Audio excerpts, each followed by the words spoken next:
everyone. This is Jada from the Josephine Louise Public Library. Every week, I will be back to read you a story. Today, I'm being joined by my friend, Bubby, to read you a story for Passover, which starts Wednesday night.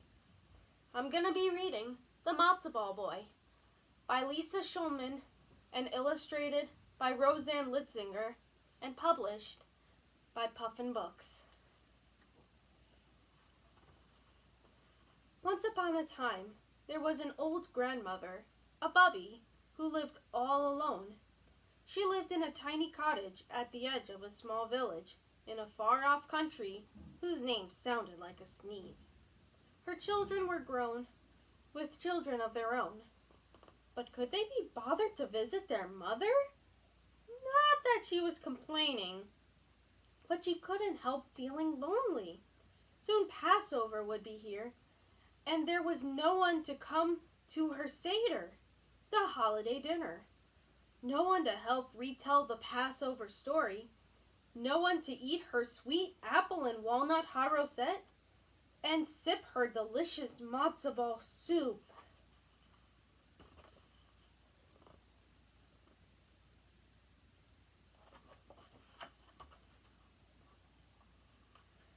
So, the morning of Passover, the Bubby decided to make herself a matzo ball boy.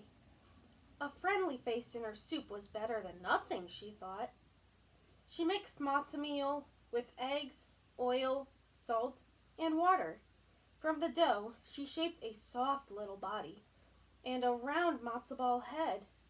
She gave him a carrot-sliced nose, a curving celery mouth, and peppercorn eyes and buttons. Then she plopped him into a pot of chicken soup to cook. Soon, the most delicious smells wafted from the bubbling pot. When the old woman lifted the lid to see if the matzo ball boy was all done, out he jumped. "Oi!" she cried in surprise. "And where do you think you're going, my little matzo ball boy?"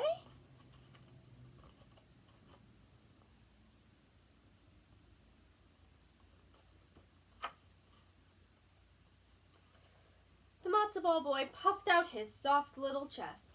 "Why, Shmoy, I'm the matzo ball man, Bubby, and I'm off to see the world." Then he ran out the door, leaving smears of schmaltz, or chicken fat, on her freshly mopped kitchen floor. Not that she minded a little work, but would it have hurt him to wipe his feet? "Wait, wait!" said the old woman, cried, running after him. "Put on a jacket, or you'll catch your death of cold." But the matzo ball boy just laughed and kept on running. He called back over his shoulder, "Run, run as fast as you can. You can't catch me. I'm the matzo ball man." The old Bubby ran as fast as she could, but she couldn't catch him. The matzo ball boy ran on and on, through the village. As he passed a tailor shop, the Schneider put the last stitch in the rabbi's good coat, which he was patching for Passover, then rubbed his stomach. "Oi, oi, you look good enough to eat, little matzo ball boy."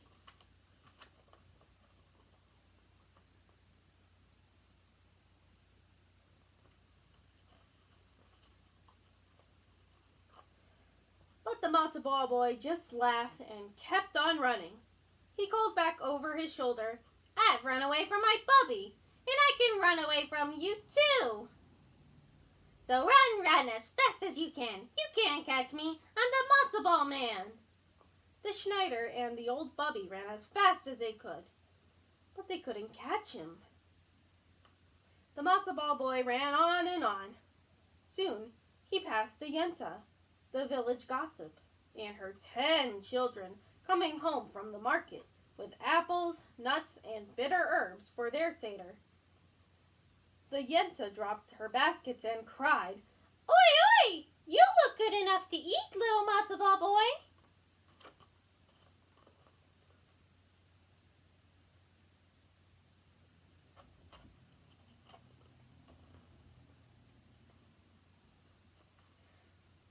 Matzo Ball Boy just laughed and kept on running. He called back over his shoulder, "I've run away from my Bubby and the Schneider, and I can run away from you too." And then, just to show off, he repeated, "Run, run as fast as you can." 11 times. Once for each of the children, and once more for the Yenta herself. The Yenta, her children, the Schneider, and the old Bubby ran as fast as they could. But they couldn't catch that Matzo Ball Boy. Then, the Matzo Ball Boy ran faster than ever. It wasn't long before he came to the rabbi on his way to the synagogue. The rabbi licked his lips and said, "Oi, oi, you look good enough to eat, little Matzo Ball Boy."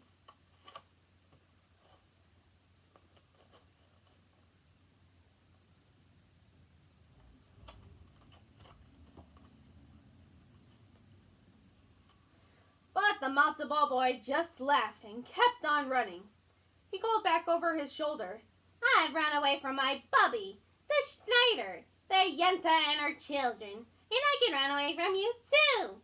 So run, run as fast as you can. You can't catch me, I'm the Matzo Ball Man." The rabbi, the Yenta and her children, the Schneider, and the old Bubby ran as fast as they could. But they couldn't catch him. The Matzo Ball Boy ran on until he came to the edge of a wide river. He could hear the others behind him getting closer and closer. "Oi, vey! So now I have to cross a river too." The Matzo Ball Boy slapped his forehead. "I'll never see the world at this rate." "If you'd care to climb on my back, I'll take you across," said a voice as smooth as smaltz.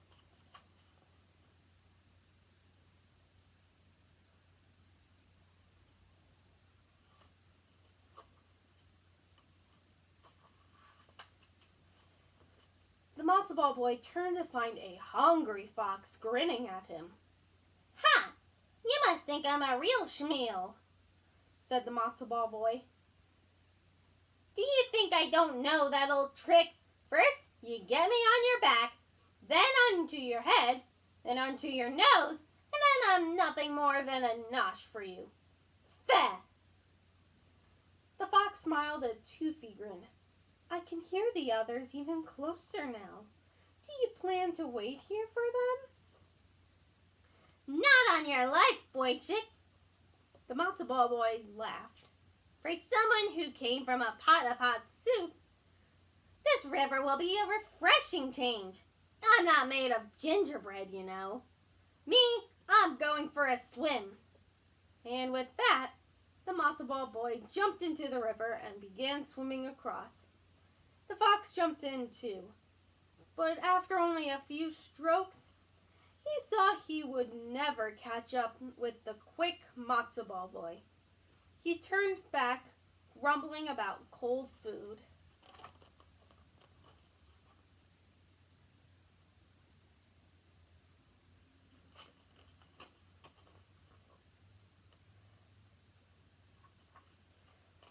When the Matzo Ball Boy reached the far shore, he looked back and saw the dripping fox, the rabbi, the Yenta and her children, the Schneider, and the old Bubby standing on the other side, calling, "Oi, oi! Come back, little Matzo Ball Boy!"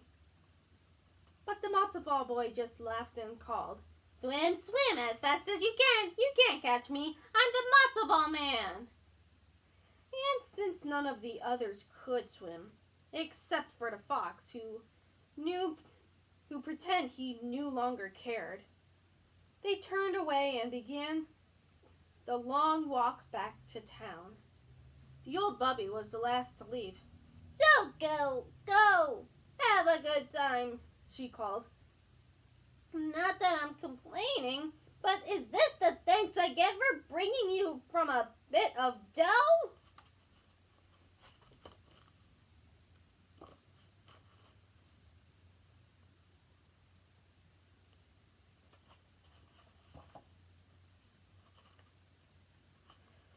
The Matzo Ball Boy watched them go, and then, having nothing better to do, set off through the forest that lined the river's edge. It began to grow dark and cold, and soon the hungry and tired Matzo Ball Boy felt he could walk no further.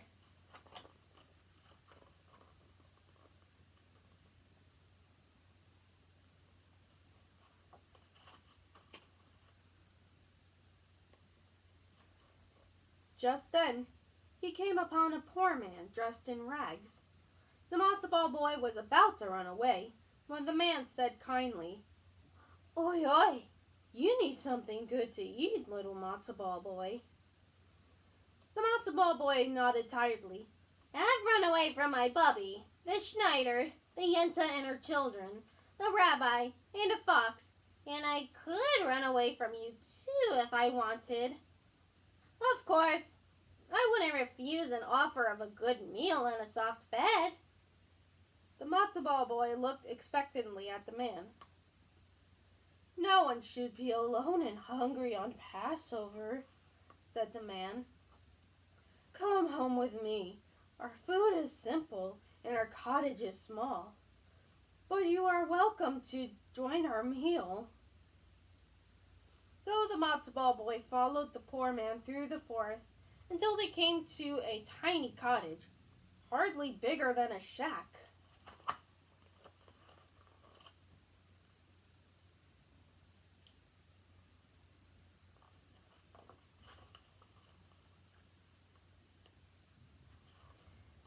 Candlelight glowed warmly from the windows, and a fire crackled cheerily in the grate. The man's wife sat by the fire, stirring a pot of soup. The most delicious smells wafted from the pot, reminding the Matzo Ball Boy of something, though he couldn't think of what. "Welcome," said the woman with a smile.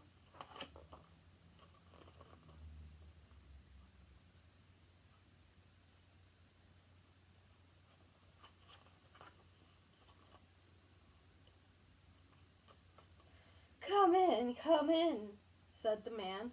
The Matzo Ball Boy took a step inside. "Don't just stand there by the door where it's cold," said the man. "Come nearer to the fire and warm yourself." He held his hands out to the dancing flames and sighed in contentment. The Matzo Ball Boy drew closer to the fire. Its heat made him feel relaxed and drowsy.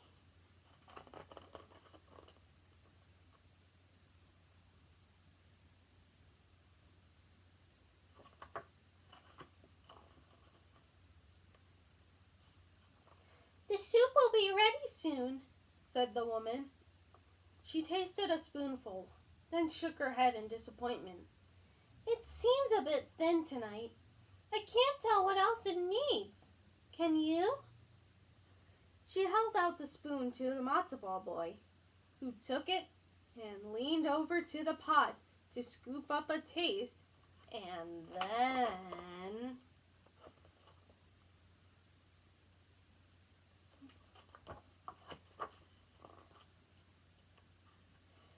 Well, who's to say how it happened? Perhaps he fell in. Perhaps he was pushed.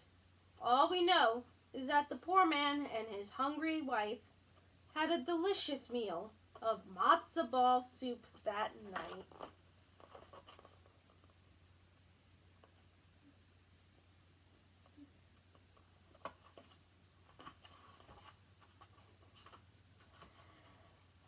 You were maybe expecting a different ending.